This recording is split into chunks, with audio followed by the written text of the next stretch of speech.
നമസ്കാരം. എല്ലാ യുകെ മലയാളികൾക്കും ഗുഡ് മോർണിംഗ് യുകെയുടെ മോർണിംഗ് ന്യൂസിലേക്ക് സ്വാഗതം.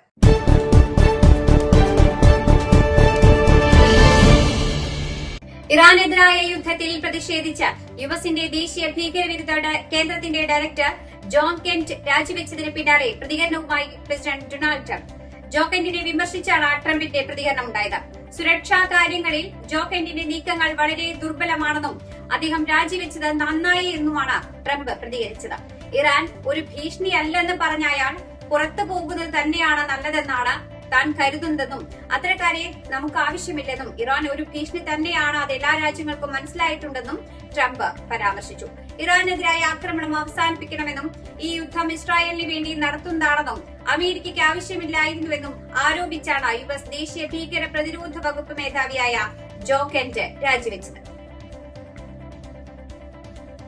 ഇറാന്റെ സുരക്ഷാ മേധാവി അലി ലാരിജാനിയ ഇസ്രായേലിൽ കൊലപ്പെടുത്തിയതിന് പ്രതികാരവുമായി ഇറാൻ ടെലവീവിന് ലക്ഷ്യമിട്ട് ക്ലസ്റ്റർ വാർഹെഡുകൾ വഹിക്കുന്ന മിസൈലുകൾ ഉപയോഗിച്ചതായി ഇറാനിയൻ സ്റ്റേറ്റ് ടെലിവിഷൻ റിപ്പോർട്ട് ചെയ്തു. Khorramshahr four Ghadr missile ഉപയോഗിച്ചു എന്നാണ് ഇറാൻ സ്റ്റേറ്റ് ടിവിയിലൂടെ ഇസ്ലാമിക് റവല്യൂഷണറി ഗാർഡ് കോർപ്സിന്റെ പ്രസ്താവന അറിയിച്ചത്. ടെലവീവിനടുത്തുള്ള പ്രധാന സൈനിക സൌകര്യങ്ങളുള്ള ഒരു പ്രദേശത്ത് ഇന്നലെ രാത്രിയിൽ നടന്ന ആക്രമണത്തിൽ 2 പേർ കൊല്ലപ്പെട്ടതായും റിപ്പോർട്ടുകളുണ്ട്. ഇതോടെ യുദ്ധത്തിൽ ഇസ്രായേൽ മരിച്ചവരുടെ എണ്ണം 14ആയി. അതേസമയം ഇറാനിൽ ചൊവ്വാഴ്ച വൈകുന്നേരം ബുഷഹർ ആണവ നിലയത്തിന് സമീപമുള്ള ഒരു മിസൈൽ പതിച്ചെങ്കിലും നാശനഷ്ടങ്ങളോ പരിക്കുകളോ ഉണ്ടായിട്ടില്ലെന്ന് ഇറാൻ അന്താരാഷ്ട്ര ആണവോർജ്ജ ഏജൻസിയെ അറിയിച്ചു. ആണവ അപകട സാധ്യത ഒഴിവാക്കുവാൻ സംഘർഷ സമയത്ത് പരമാവധി സംയമനം പാലിക്കണമെന്ന് IAEA മേധാവി റാഫേൽ ഗ്രോസി ആവർത്തിച്ചു. ഡൊണാൾഡ് ട്രംപും പ്രധാനമന്ത്രി കെയർ സ്റ്റാമറും തമ്മിൽ നേരിട്ടുള്ള കൂടിക്കാഴ്ച നടത്തണമെന്നാവശ്യപ്പെട്ട് ഉക്രൈൻ പ്രസിഡന്റ് വ്ളാഡിമിർ സെലൻസ്കി. ഇരുവരും തമ്മിലുള്ള ബന്ധം പുനഃസ്ഥാപിക്കുവാൻ ഇത് സഹായിക്കുമെന്നാണ് അദ്ദേഹം പറയുന്നത്. ബിബിസിക്ക് നൽകിയ പ്രത്യേക അഭിമുഖത്തിലാണ് സ്റ്റാമറുമായി നടത്തിയ ചർച്ചയ്ക്ക് ശേഷം സെലൻസ്കി ഈ നിലപാട് വ്യക്തമാക്കിയത്. ട്രംപിനോട് എന്ത് ചെയ്യണമെന്ന് താൻ നിർദ്ദേശിക്കില്ലെങ്കിലും എന്നാൽ ബന്ധം പുതുക്കുവാൻ ഇരുവരും കൂടിക്കാഴ്ച നടത്തണമെന്നും അദ്ദേഹം പറഞ്ഞു. ഇറാനെതിരെ അമേരിക്കയും ഇസ്രായേലും നടത്തിയ ആക്രമണത്തെ തുടർന്നുണ്ടായ യുദ്ധ സാഹചര്യം നാറ്റോ കൂട്ടുകക്ഷികളുമായി ബന്ധമുള്ള രാഷ്ട്രീയ പ്രശ്നങ്ങളിലേക്കും വ്യാപിച്ചതായി റിപ്പോർട്ടുകളുണ്ട്. ഈ പശ്ചാത്തലത്തിൽ ട്രംപ് സ്റ്റാമറിനെതിരെ പരസ്യ വിമർശനവും നടത്തിയിരുന്നു. ഇതിനിടെ മിഡിൽ ഈസ്റ്റ് സംഘർഷം ഉക്രൈൻ യുദ്ധത്തെ ബാധിക്കുമെന്ന ആശങ്കയും സെലൻസ്കി പ്രകടിപ്പിച്ചു. ഇറാനിലെ യുദ്ധമാണ് സമാധാന ചർച്ചകൾ തുടർച്ചയായി വൈകുവാൻ കാരണമെന്നും അദ്ദേഹം പറഞ്ഞു. പാശ്ചാത്യ നേതാക്കളിൽ ഐക്യം നിലനിർത്തേണ്ടത് അത്യാവശ്യമാണെന്ന് സെലൻസ്കി മുന്നറിയിപ്പ് നൽകി. സ്കോട്ട്ലാൻഡിൽ അസിസ്റ്റഡ് ഡൈയിങ് നിയമവിധേയമാക്കുവാനുള്ള ബിൽ നിയമസഭയിൽ പരാജയപ്പെട്ടു. സ്കോട്ടിഷ് പാർലമെന്റിൽ നടന്ന വോട്ടെടുപ്പിൽ 69 പേർ എതിർത്ത് വോട്ട് ചെയ്തപ്പോൾ 57 പേർ അനുകൂലിച്ചു. ഒരാൾ വോട്ടെടുപ്പിൽ നിന്ന് വിട്ടുനിന്നു. മാരക രോഗികൾക്ക് ഡോക്ടർമാരുടെ സഹായത്തോടെ ജീവൻ അവസാനിപ്പിക്കുവാൻ അനുമതി നൽകുന്നതായിരുന്നു ബില്ലിന്റെ പ്രധാന നിർദ്ദേശം.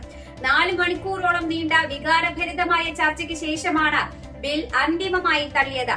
കഴിഞ്ഞ ആഴ്ച അസിസ്റ്റഡ് ഡൈയിങ് ആവശ്യപ്പെടുന്നവർക്ക് 6 മാസം മുതൽ താഴെയുമായ ആയുസ് ശേഷി നിർബന്ധമാക്കണമെന്ന് MSMPമാർ തീരുമാനിച്ചിരുന്നു. ബർമിംഗ്ഹാം നഗരത്തിൽ സമരം നടത്തിയ മാലിന്യ തൊഴിലാളികളെ പ്രതിനിധീകരിക്കുന്ന യൂണിയന് കോടതി ഉത്തരവ് ലംഘിച്ചതിന് 2,60,000 പൗണ്ട് പിഴ വിധിച്ചു. കോടതി പുറപ്പെടുവിച്ച നിരോധനം യൂണിറ്റ് ആവർത്തിച്ച് ലംഘിച്ചതായി ജസ്റ്റിസ് കണ്ടെത്തി. ഡിപ്പോകളിൽ മാലിന്യ വാഹനങ്ങൾ തടയുന്നത് നിരോധിച്ചിരുന്ന ഉത്തരവ് ലംഘിച്ച് തൊഴിലാളികൾ വാഹനങ്ങൾ തടയുകയും സ്ലോ വാക്കിംഗ് വഴി തടസ്സപ്പെടുത്തുകയും ചെയ്തതായി കോടതി വ്യക്തമാക്കി. ഈ നടപടികൾ കാരണം കഴിഞ്ഞ വർഷം മാർച്ചോടെ ഏകദേശം 22,000 ടൺ മാലിന്യം ശേഖരിക്കപ്പെടാതെ കിടന്നതായും ഇതോടെ നഗരസഭ വലിയ അടിയന്തരാവസ്ഥ പ്രഖ്യാപിക്കേണ്ടി വന്നതായും വിധിയിൽ പറയുന്നു. കോടതി ഉത്തരവ് ലംഘിച്ചതായി യൂണിയൻ സമ്മതിക്കുകയും ക്ഷമാപണം അറിയിക്കുകയും ചെയ്തു. എന്നാൽ ഈ ക്ഷമാപണം വൈകിയാണ് നൽകിയതെന്ന് ജഡ്ജി ചൂണ്ടിക്കാട്ടി. ലംഘനങ്ങൾ മനഃപൂർവ്വവും ഗുരുതരവുമാണെന്ന് കോടതി നിരീക്ഷിച്ചു. പിഴയ്ക്കു പുറമെ നഗരസഭയുടെ നിയമ ചെലവുകൾക്കായി 1,70,000 പൗണ്ട് ഇടക്കാല തുകയും 14 ദിവസത്തിനോടകം നൽകുവാൻ കോടതി നിർദ്ദേശിച്ചു.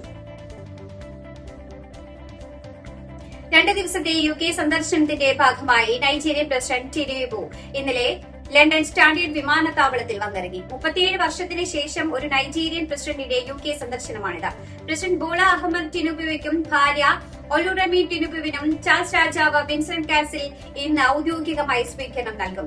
കാമില രാജ്ഞി, പ്രിൻസ് രാജകുമാരൻ, കാതറിൻ രാജകുമാരി എന്നിവരുൾപ്പെടെയുള്ള രാജകുടുംബാംഗങ്ങൾ നേതാക്കളെ വരവേൽക്കും. ഇന്ന് നടക്കുന്ന സ്റ്റേറ്റ് ബാങ്ക്വറ്റിൽ രാജാവും പ്രസിഡന്റ് ടിനുബുവും പ്രസംഗിക്കും. രാഷ്ട്രീയ നേതാക്കളും നൈജീരിയയുമായി ബന്ധമുള്ള പ്രമുഖരും ചടങ്ങിൽ പങ്കെടുക്കും.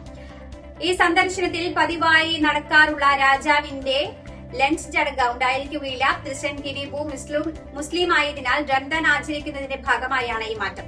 ഇരു രാജ്യങ്ങൾ തമ്മിലുള്ള വ്യാപാര ധനകാര്യ ബന്ധങ്ങൾ ശക്തമാക്കുന്നതിനുള്ള ഇതിൽ സന്ദർശനത്തിലൂടെ ലക്ഷ്യമിടുന്നതെന്ന് അധികൃതർ അറിയിച്ചു. കെൻഡ് യൂണിവേഴ്സിറ്റിയിൽ മെനിഞ്ചൈറ്റിസ് പടർന്നു പിടിച്ചതിനെ തുടർന്ന് വിദ്യാർത്ഥികൾക്ക് പ്രത്യേക വാക്സിനേഷൻ പദ്ധതി ആരംഭിച്ചു. ഹോസ്റ്റലുകളിൽ താമസിക്കുന്ന വിദ്യാർത്ഥികൾക്കാണ് ഇപ്പോൾ വാക്സിനേഷൻ നടത്തുന്നത്. ആവശ്യമെങ്കിൽ മറ്റു വിഭാഗങ്ങളിലേക്കും വിപുലീകരിക്കുവാനാണ് തീരുമാനം. കേസുകൾ 15 ഉയർന്ന സാഹചര്യത്തിൽ ഇത് ഗുരുതരവും വേഗത്തിൽ വ്യാപിക്കുന്ന സാഹചര്യമാണ് ഇപ്പോൾ ഉള്ളതെന്ന് ആരോഗ്യ സെക്രട്ടറി വെസ്റ്റ് സ്ട്രീറ്റിൽ വ്യക്തമാക്കി. ചികിത്സ വേഗത്തിൽ ലഭിക്കാത്ത പക്ഷം രോഗം മണിക്കൂറുകൾക്കുള്ളിൽ ഗുരുതരമാകാൻ സാധ്യതയുണ്ടെന്നും വിദഗ്ധർ മുന്നറിയിപ്പ് നൽകി. യുകെയിൽ 2015 മുതൽ കുഞ്ഞുങ്ങൾക്ക് മാത്രമാണ് മെനിഞ്ചൈറ്റിസ് ബി വാക്സിൻ ലഭ്യമാക്കുന്നത്. അതിനാൽ 10 വയസ്സിന് മുകളിലുള്ള പലർക്കും പ്രതിരോധമില്ലാത്ത സാഹചര്യമാണുള്ളത്. രോഗത്തിന്റെ ആദ്യ ലക്ഷണങ്ങൾ സാധാരണ പനി ഉൾപ്പെടെയുള്ള രോഗങ്ങളോട് സാമ്യമുള്ളതിനാൽ തിരിച്ചറിയുവാൻ ബുദ്ധിമുട്ടുണ്ടെന്നും അത് വെല്ലുവിളി സൃഷ്ടിക്കുന്നുണ്ടെന്നും അധികൃതർ അറിയിച്ചു. നിയമസഭാ തെരഞ്ഞെടുപ്പിൽ കോൺഗ്രസ് എംപിമാരായ കെ സുധാകരനും അടൂർ പ്രകാശിനും മത്സരിക്കുവാൻ ഇളവ് നൽകുന്നത് പരിഗണിച്ച് ഹൈക്കമാൻഡ്. കെ സുധാകരനും അടൂർ പ്രകാശിനും കേരള ഹൌസിൽ നിന്നും ബാധ്യതാരഹിത സർട്ടിഫിക്കറ്റ് ആവശ്യപ്പെട്ടു എന്നാണ് വിവരം. സംസ്ഥാന പ്രോട്ടോകോൾ ഓഫീസർക്കാണ് അപേക്ഷ നൽകിയത്. സുധാകരനും അടൂർ പ്രകാശും നാമനിർദ്ദേശ പത്രിക നൽകാൻ ഒരുക്കം തുടങ്ങി. അതേസമയം ഇരുവരുടെയും സ്ഥാനാർത്ഥിത്വം ഹൈക്കമാൻഡിന്റെ ആലോചനയിലുണ്ടെന്നാണ് സൂചന.